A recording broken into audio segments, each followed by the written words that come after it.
So many of you retro game fans may be familiar with this.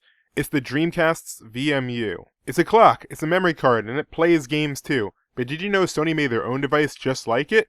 This is the Sony Pocketstation. So first, some quick background on this device. In early 1999, around 6 months after the release of the VMU, Sony released their own PDA memory card hybrid. It was very similar to the VMU. Single color screen, multiple buttons, multiplayer support, and the ability to access the memory card for the system. This device would only support PS1 games, even with the PS2 just about a year away.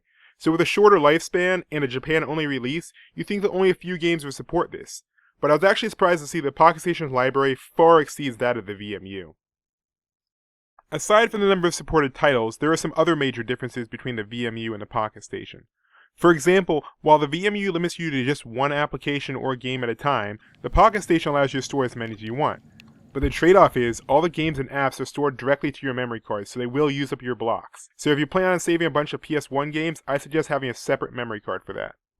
The Dreamcast was clearly designed for the VMU. Games can communicate with it directly, and it can be used as a separate display for graphics, stats, or whatever the programmers wanted. Unfortunately, the Pocketstation seems to be more of an afterthought. The only methods of communication developers had were saving, loading, and transferring games. So now let's take a quick look at the Pocketstation's interface. You get 5 buttons, basically 4 directional buttons and a confirm button. You'd lift up the front in order to connect the device to your PlayStation, and under the panel you'll find a hidden reset button. This won't clear any of your save files, but it will reset the clock, and it can help you if any of your games crash. This is the main screen, and you'll have 2 main views to switch between. One that shows the date and the alarm, we'll call this clock view, and a second one that shows your used blocks in the bottom left, we'll call this data view.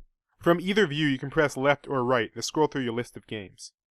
From data view, you can press and hold the up key to adjust the system's volume. You can toggle it between high, low, and mute. If you press and hold the down key, you can see what saves are stored on your Pocketstation, or at least 1-bit versions of the save icons. Unfortunately, you can't delete items from here, but it's still a neat addition. And from clock view, you can press and hold up to adjust the time and date. When adjusting, you press up and down to adjust the value, and left and right to move to the next number. You can press and hold down to adjust the alarm. The first thing will be to turn the alarm on and off. You can press up and down to toggle this. Then you can press right to adjust the alarm time. Now, some of you may be wondering, how do you actually get the minigames on this device? Well, first you need a compatible PS1 title. Then you need to figure out how your PlayStation game actually distributes the minigames. With some games you can simply go into the options menu and you'll find an option to download the minigame. Some other games require you to complete some form of task in order to be given the option to download the game. And lastly, some PlayStation games will have a dedicated section in your in-game menu that's only accessible if you have a Pocketstation. The Pocketstation itself is not region locked, so if you want to just have one to save all your PS1 games on it, that would be fine. However, just about all the games that support it are region locked. Even games like Spyro 2 had all the Pocketstation features removed for the USA release. The only USA game I could find with Pocketstation support was Final Fantasy VIII. It may take a little while for your game to download, but once it's done, you're ready to play. From what I've seen, there are 3 main game styles. First are the idle games, kind of like this, where the games mostly play themselves with very little user input. Second, there are mini games like Pocket Ray, where you have full control over the game. And third, there are hybrid games, where you have some control, but it's generally over one small section of the game, and it's mainly just a grind to unlock stuff for the idle portion of the game. The actual purpose of these games can vary too. Some games like Ray Crisis have their Pocketstation game as just a way to experience a trimmed down version of their game on the go, while others like Chocobo World actually let you level up your in-game monsters. And games like Metal Gear Integral are used to unlock an extra game mode. Metal Gear Integral is one of the few multiplayer-only titles. There's not really any gameplay, but you can transfer the title you got from finishing Metal Gear Solid with other Pocketstation players. And if you have enough transfers, you can unlock the Ninja Mode VR missions. Some games such as Pocket Rock 3 even have multiple mini-games in a single download. No wonder it takes up 13 blocks, or almost 90% of your total card space.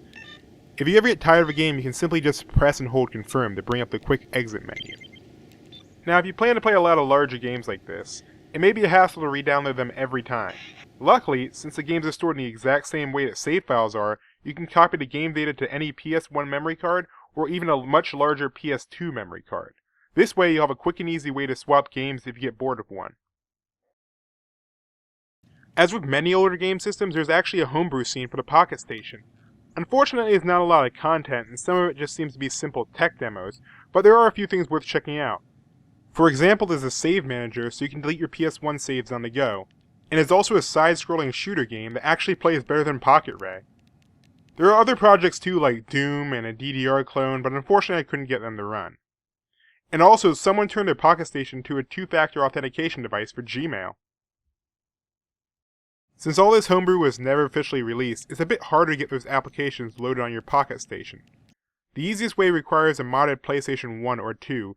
With this Pocketstation transfer tool, you can easily load any game or app you'd like onto your Pocketstation. If you don't have a modded console, you can still pick up a modded PS2 memory card. With that, you can transfer any RAW files to the Pocketstation, or even back up your Pocketstation games to your computer.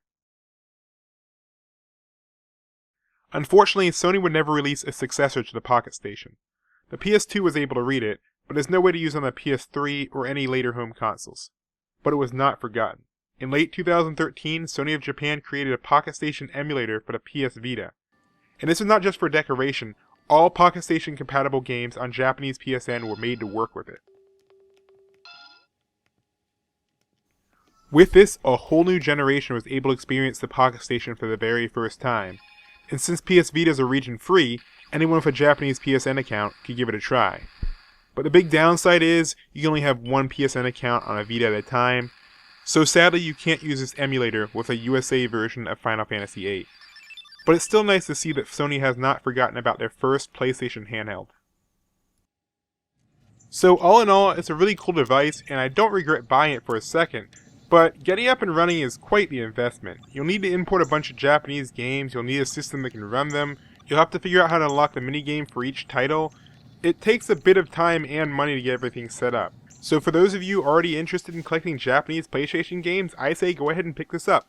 But for everyone else, it's pretty much just a fancy memory card. Alright guys, well that's it for this video. I had a lot of fun making this. I'd love to pick up more Pocketstation compatible games for a follow-up video, and maybe I'll even get Doom working. If you know anyone who may be interested in the Pocketstation, just go ahead and send them this video. Hopefully it should cover most of their questions. Anyway, thanks for watching, I'll see you all next time. Bye.